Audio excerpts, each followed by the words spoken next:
Hi అండి. Welcome back to tasty food. ఇవాల్టి మన రెసిపీ వచ్చేసి మిరియాల చారు. వేడివేడి అన్నంలో ఈ మిరియాల చారుని వేసుకొని తినడం వల్ల దగ్గు జలుబు ఉన్నా తగ్గుతుంది. వంట చేయడానికి టైం లేనప్పుడు 5 అంటే 5 నిమిషాల్లో ఈ చారుని ప్రిపేర్ చేసుకోవచ్చండి. మరి దీన్ని ఏ విధంగా తయారు చేసుకోవాలో చూద్దాం. ముందుగా దీనికోసం స్టవ్ మీద ఒక కడాయిని పెట్టుకొని దాంట్లో 2 టేబుల్ స్పూన్ల ఆయిల్‌ని యాడ్ చేసుకోండి.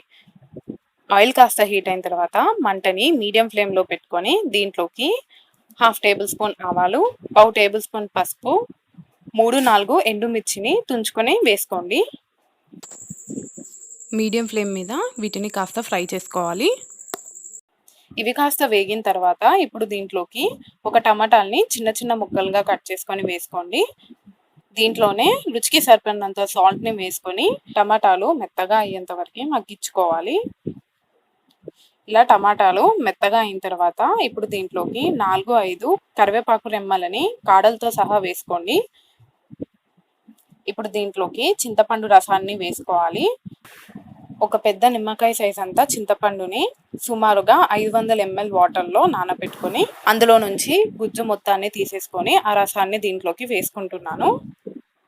ఇప్పుడు దీంట్లోకి ఒక టేబుల్ స్పూన్ జీలకర్ర పొడి, ఒక టేబుల్ స్పూన్ మిరియాల పొడి, 6, 7 వెల్లుల్లి రబ్బలను కచ్చపచ్చగా దంచుకున్నాను. వాటిని కూడా దీంట్లోకి యాడ్ చేసుకొని ఈ రసాన్ని బాగా మరిగించుకోవాలి. ఎంత బాగా మరిగించుకుంటే రసం అంత టేస్టీగా ఉంటుంది. ఇలా ఒక పొంగు వచ్చిన తర్వాత ఇప్పుడు స్టవ్ ఆఫ్ చేసుకొని దీన్ని సర్వ్ చేసేసుకోవడమే.